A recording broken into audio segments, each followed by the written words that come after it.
Hallo meine Lieben, heute habe ich ein kleines Projekt, wo es ein bisschen um Glitzer geht, und zwar werden wir zwei Folien ausprobieren. Die sind von Sisa. Eines ist die Glitzerfolie und das andere ist die Sparkle-Folie, und genau die beiden werden wir verwenden. Mehr dazu gleich nach dem Intro.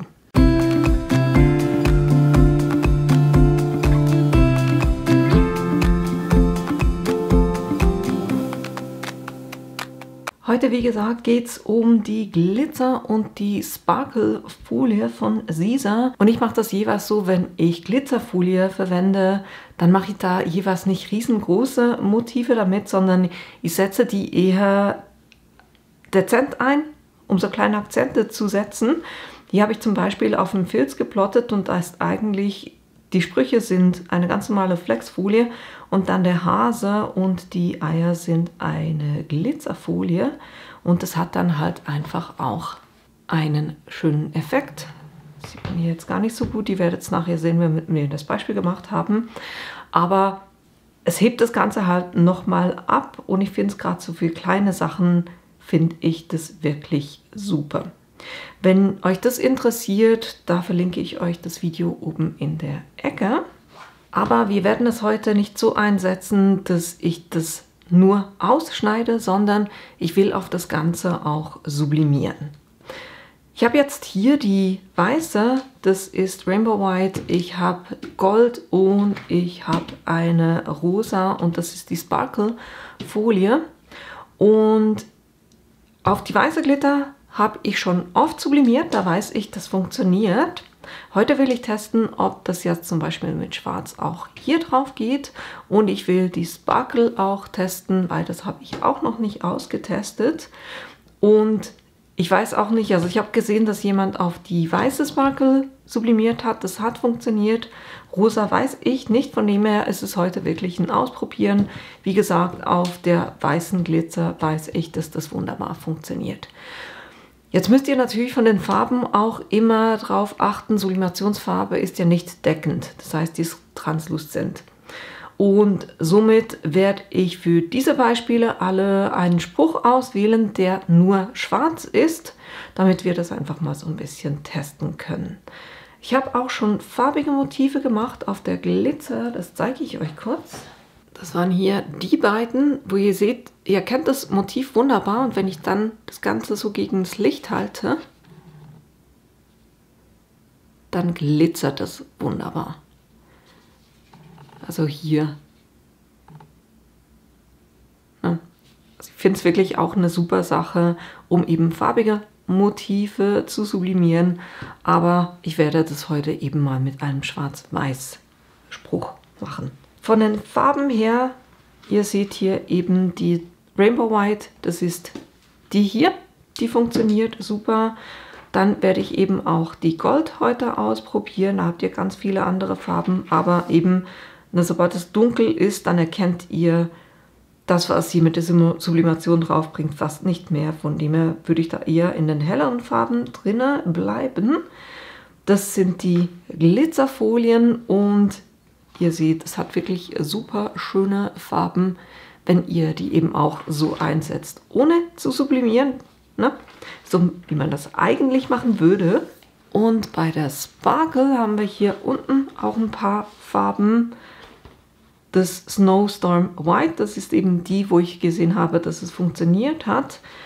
Die habe ich selber nicht, und deshalb dachte ich mir, ich nehme hier diese Pink Lemonade und werde das mit der testen. Aber eben auch bei der, ne, die könnt ihr logischerweise ganz normal wie eine Flexfolie verwenden. Ich werde heute die Juliette von Sisa verwenden, den Plotter. Und deshalb verwende ich natürlich auch das Leonardo Design Studio. Das ist die Software, die ihr zusammen eben mit dem Sisa Plotter verwendet. Und da starten wir auch gleich drin. Ich bin hier im Leonardo Design Studio, und als allererstes gucke ich mir kurz die Materialien an. Da gehe ich in die Materialienbibliothek und gebe in der Suche ein, was haben wir, die Glitter Rainbow. Hier, die Glitter Rainbow White ist es. Und da sehe ich jeweils auch die Angaben drin und hier habe ich die Anleitung für die Hitzepresse. Das sind wie immer das Kleidungsstück kurz vorpressen, dann das Design bei 160 Grad auftragen und wenn ihr hier die Easy Press verwendet, dann fügt ihr 30 Grad hinzu. Das sind aber nicht 30 Grad Celsius, sondern Fahrenheit, das heißt in etwa 15 Grad. Somit hier zwischen 160 und 175 Grad und das presst ihr für 15 bis 20 Sekunden. Und wir können das Ganze warm abziehen. Das ist das erste. Die andere, die ich habe, ist eben die Sparkle. Hier diese Pink Lemonade. Und hier haben wir 150 Grad, auch wieder hier die ca. 15 Grad dazu, dann haben wir 150 bis 165 Grad und wir pressen das für 10 bis 15 Sekunden und den Träger zieht ihr entweder heiß oder kalt ab. Und wenn ihr euch fragt, na, warum gibst du da nicht einfach eine Flexfolie drauf? Ihr seht hier beim Glitzer, dass hier nirgendwo Layable steht, anders als bei der Sparkle, da ging's. Hier dieses Zeichen Layable, das heißt, hier könnt ihr andere Folien drauf machen, bei der Glitzer geht das nicht und deshalb mache ich das bei beiden eben mit der Sublimation. Jetzt vom Motiv her nehme ich was aus der Designbibliothek und für diesen Monat hat es speziell hier unten Valentine und da dachte ich mir, ist dieses Design super süß. Das mache ich dann natürlich eben in schwarz, von dem her klicke ich da gleich drauf, dann übernimmt es mir das auf den Arbeitsplatz. Design öffnen, dann haben wir das hier schon drauf. Jetzt, damit ich weiß, wie groß das sein soll, mache ich hier kurz einen Kreis, weil ich will dann aus den Folien einen Kreis ausschneiden. Und wenn ihr da die Shift-Taste drückt, dann wird es proportional gleich groß. Und dann können wir das hier auf 7 cm ändern. Das ist so groß, wie ich dann den Kreis dann ausgeschnitten haben will. Dann hole ich das hier kurz von der Reihenfolge nach vorne. Den Kreis, dem gebe ich eine andere Farbe. Und dem hier gebe ich auch eine andere Farbe, und zwar schwarz. So, und jetzt kann ich das hier so verkleinern, wie das dann wunderbar in diesen Kreis reinpasst. Ich würde sagen, so passt das wunderbar. Das heißt, den Kreis, den brauche ich nur einmal, weil ich werde die Folien nacheinander ausschneiden. Und das Motiv hier, das setze ich jetzt auf Druck und Schneiden. Jetzt da dieses Motiv also die Datei, die ich geholt habe, ist eine Schneidedatei. Und deshalb mache ich hier kurz einen ganz kleinen Offset.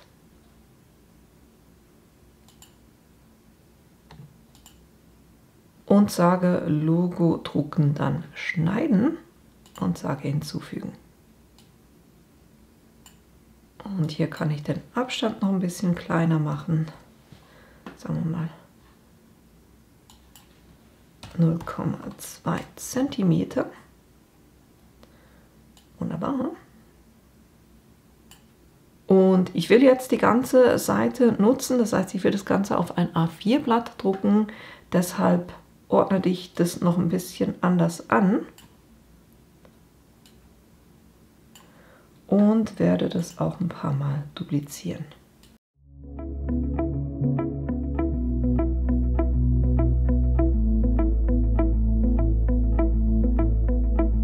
It was years ago, but how can I forget?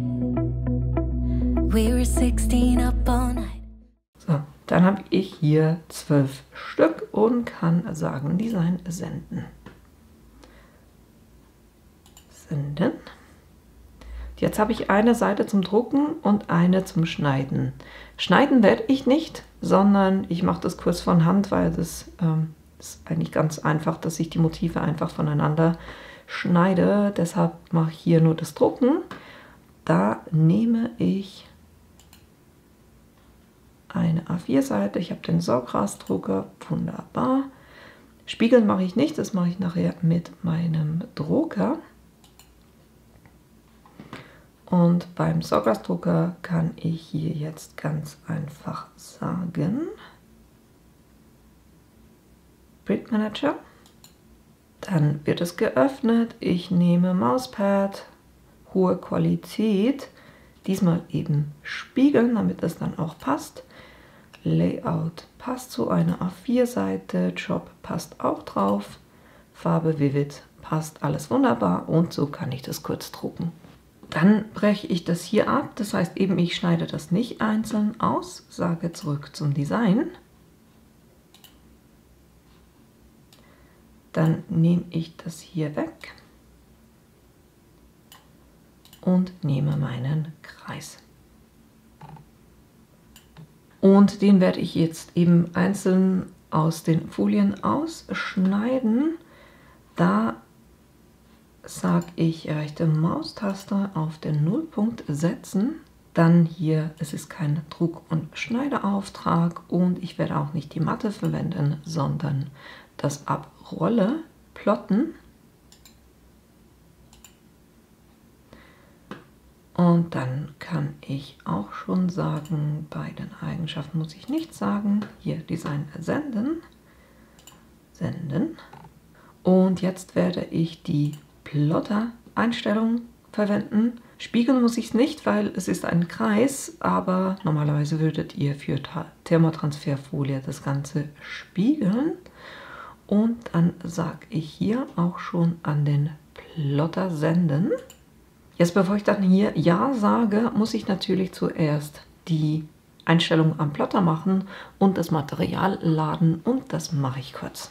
Jetzt auf dem Plotter gehe ich auf die Schnitteinstellungen und schaue mal, ob es eine Voreinstellung gibt. Für die Glitzer gibt es die. Das heißt, ich wähle die hier aus. Und es ist eine Schneidegeschwindigkeit von 10 und ein Anpressdruck von 25. Jetzt habe ich eben mit diesem Plotter die Folie bisher noch nie geschnitten und deshalb werde ich trotzdem kurz einen Test machen. Da richte ich das Material hier an dieser Linie aus, hier auf der Seite.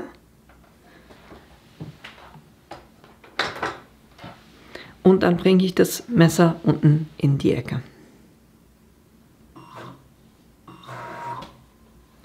Und was ich auch mache, ich habe im Moment mein normales Vinylmesser hier drin. Ich habe ja quasi 3 Halterungen und in einer Halterung habe ich auch das 45 Grad Messer, genau gleich wie bei diesem.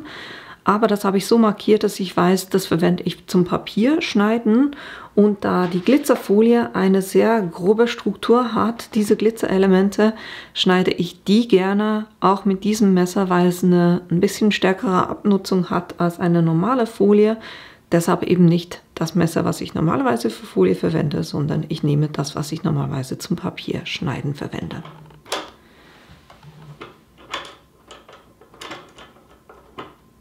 So, jetzt können wir hier kurz den Testschnitt machen. Und falls ihr es nicht gesehen habt, ich habe das natürlich eben von der Rückseite geschnitten, nicht von vorne. Ne? Also vorne seht ihr das Glitzer, das ist die Vorderseite. Und jetzt können wir hier kurz gucken, wie gut das geschnitten hat.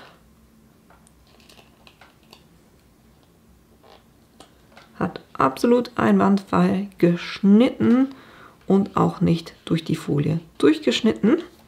Wunderbar, dann weiß ich, diese Einstellungen sind perfekt. Jetzt kann ich das Messer wieder unten ausrichten. Natürlich jetzt ein bisschen oberhalb von meinem Testschnitt. Und dann kann ich auf dem PC einfach OK drücken.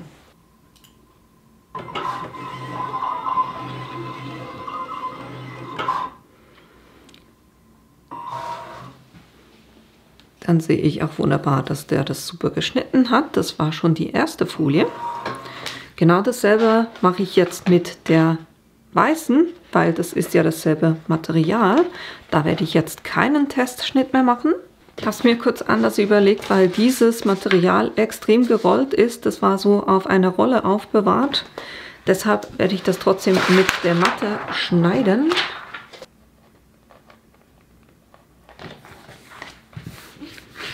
Dann funktioniert es dann auch ein bisschen besser beim Schneiden. Und auf dem PC mache ich das kurz so, dass ich die Einstellungen ändere, dass es auf der Matte geschnitten wird und dann übergebe ich diesen Kreis ganz einfach nochmal. Dann auch hier wieder eben die Matte laden, das Messer unten in die Ecke bringen und dann kann ich auf dem PC auch schon schneiden sagen.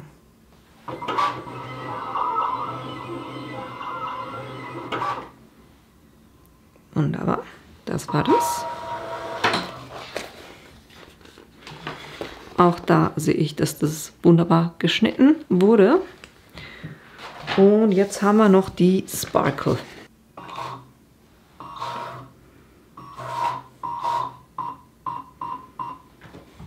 Ich mache den Testschnitt jetzt kurz auf dieser Seite hier drüben, weil die Sparkle habe ich so auch noch nicht geschnitten.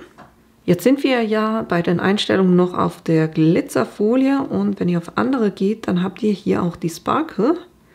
Das nehme ich mal. Die ist auf eine Schneidegeschwindigkeit 10, Anpressdruck 5 und da mache ich logischerweise auch kurz einen Testschnitt.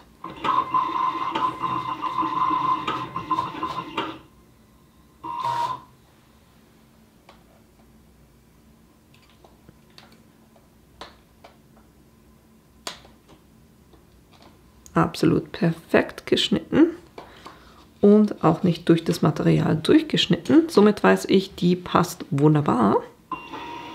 Und so kann ich auf dem PC auch noch sagen, er sollte es auch nochmal ausschneiden. Und diesmal natürlich wieder ab Rolle und nicht ab Schneidematte.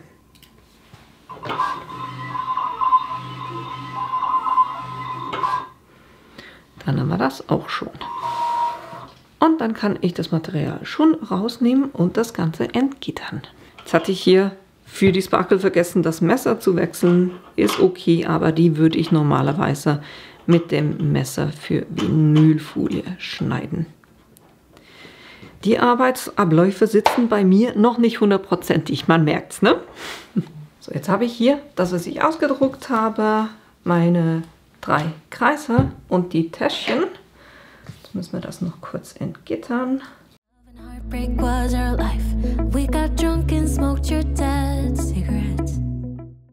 Und ich dachte mir, ich mache Folgendes. Gold hätte ich gerne auf Schwarz. Das Weiß hätte ich gerne auf dem Roten. Und das Rosa hätte ich gerne auf dem Weißen. Diese Farbkombi werde ich machen. Dann müssen wir da von dem hier noch kurz 3 Stück ausschneiden.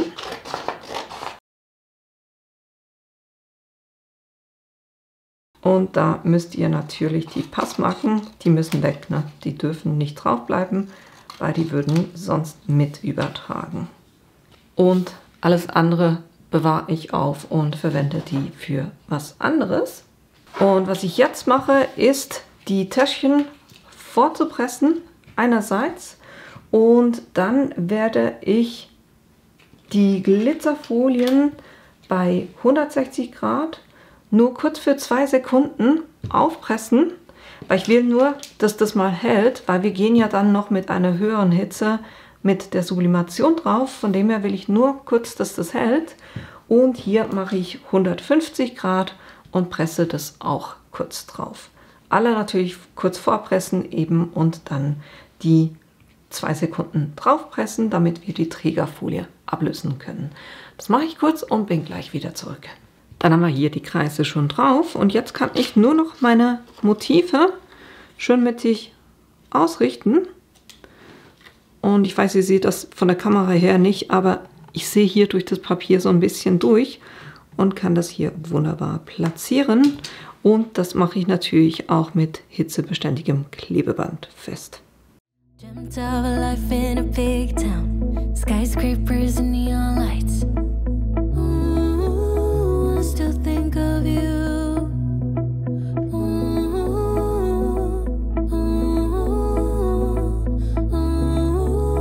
I still dream of you. Jetzt habe ich die Hitzepresse schon eingestellt auf 190 Grad für 40 Sekunden. Die Regel ist hier so zwischen 30 und 40 Sekunden. Ich würde das normalerweise heißer pressen, also bei 200 Grad und das für 45 bis 60 Sekunden. Aber die Folie hier mag es ja nicht so sehr, dass sie so heiß gepresst wird. Und deshalb habe ich das eben auf 190 Grad und nur für 40 Sekunden. Jetzt lege ich hier ein Backtrennpapier rein, einfach falls da die Farbe durchpressen würde.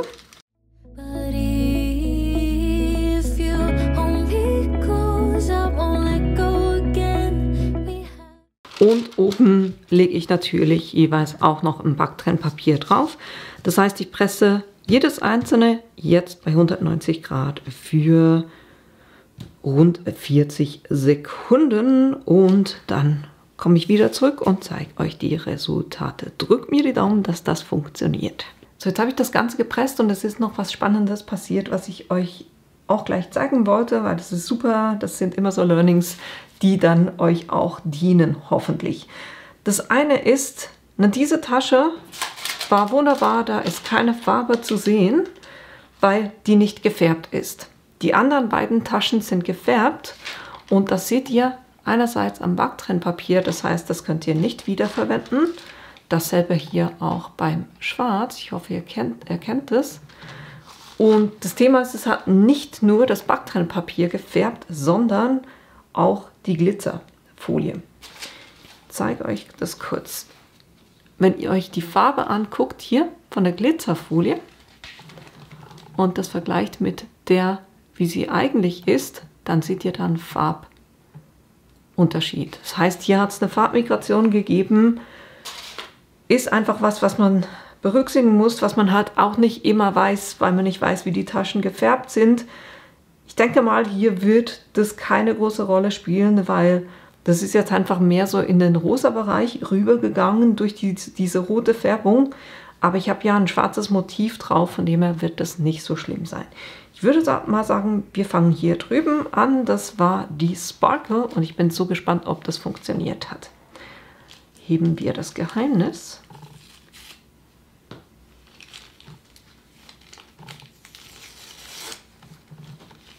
Okay. Ich hatte schon ein bisschen vermutet, dass das passieren könnte, weil ich wurde schon vorgewarnt,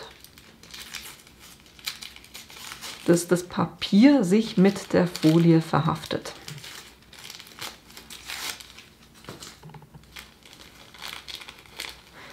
Ich werde hier nachher kurz ausprobieren, ob ich, wenn ich da Wasser drüber laufen lasse, ob sich das Papier ablösen lässt, weil im Moment klebt es komplett auf der Folie drauf. Gucken wir nachher noch gleich an. Dann hier, das ist die Glitzerfolie, mit der hatte ich bis jetzt eigentlich immer Erfolg. Ich hoffe, das ist auch heute so.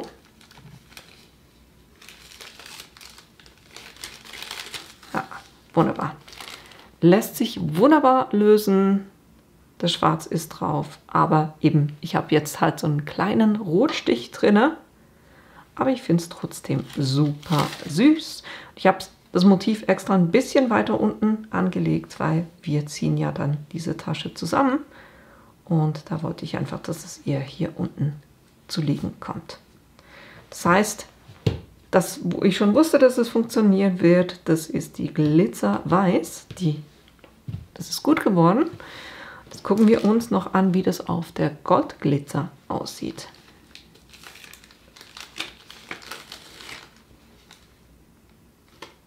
Man sieht ein bisschen was, aber nicht das Ergebnis, was ich mir erhofft hatte. Ne? So wie man es auf Glitzertassen kennt, die für diese Animation gemacht sind, dass man das dann auch durchs Gold durchsieht.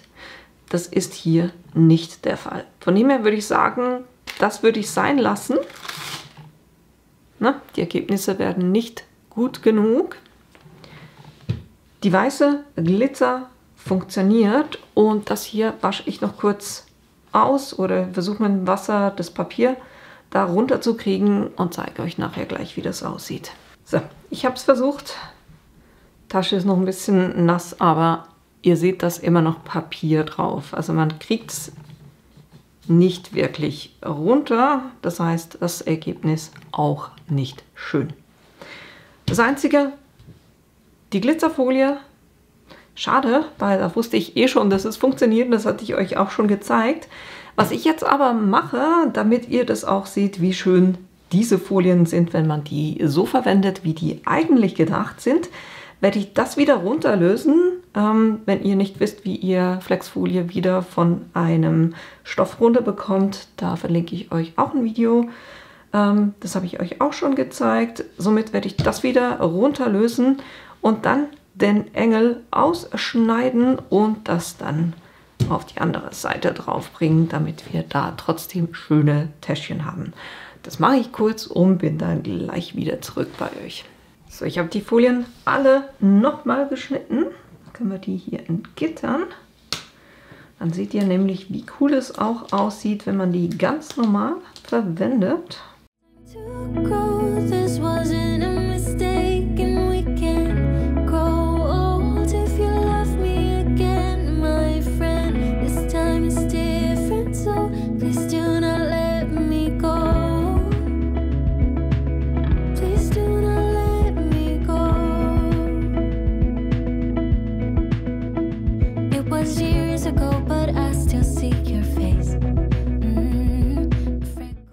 So, das Entgittern hat wunderbar funktioniert. Ich bin ganz ehrlich, ich weiß nicht, ob ich mich mit einem anderen Plotter getraut hätte,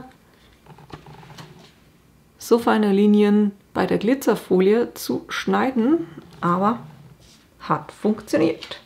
Von dem her kann ich das jetzt pressen und bei der Glitzer mache ich das eben bei 160, 165 Grad, 15 bis 20 Sekunden warm abziehen hier.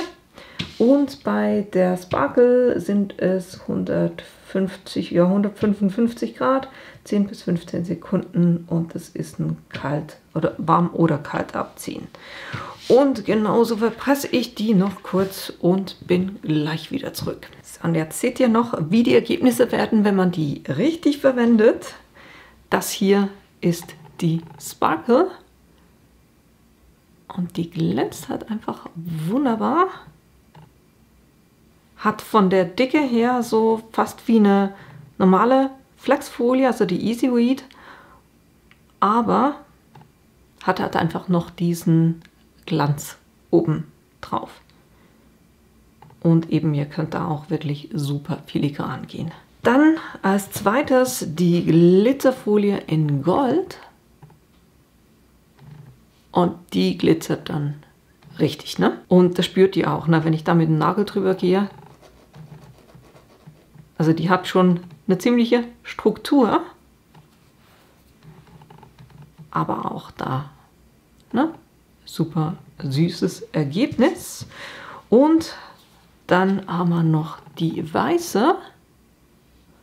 Auch hier sieht es im Moment normal aus und wenn ich das dann gegen das Licht halte, ist es echt wirklich schwierig, euch das in der Kamera zu zeigen, damit ihr diesen Effekt seht. Ich hoffe, ihr seht es. Also die hat wirklich so einen wunderschönen Glitzer-Effekt. Und eben was die Sublimation angeht, wirklich nur hier die Sparkle Rainbow White. Bei der funktioniert es. Da seht ihr die Ergebnisse. Das hat wirklich wunderbar funktioniert. Aber eben nicht bei den anderen. So könnt ihr erleben, wie ich jeweils Sachen austeste, weil ich weiß ja auch nicht auf alles eine Antwort, sondern ich gucke mir das jeweils einfach an und denke mir so, okay, das und das könnte funktionieren, hier hat es funktioniert, mal gucken, ob es bei den anderen funktioniert und dann teste ich das einfach mal an so kleinen Sachen wie eben Säckchen oder auch nur Stoffstücken, damit ich mal sehe, würde das funktionieren und wenn ja, super, dann kann ich das weitermachen. Wenn nein, dann lasse ich es sein und verwende die Folien ganz einfach so, wie sie gedacht sind. Natürlich auch sonst, aber naja, das wollte ich einfach mal mit euch teilen, damit ihr seht eben, was funktioniert, was nicht funktioniert und vor allem, wie cool die aussehen, wenn sie eben aufgebracht sind. Also Glitzerfolie und Sparklefolie. Das war auch schon alles, was ich heute mit euch teilen wollte. Ich hoffe, euch hat dieses kleine Experiment gefallen. Es war hilfreich für euch und natürlich auch, dass ich euch in einem meiner nächsten Videos wiedersehe. Bis bald!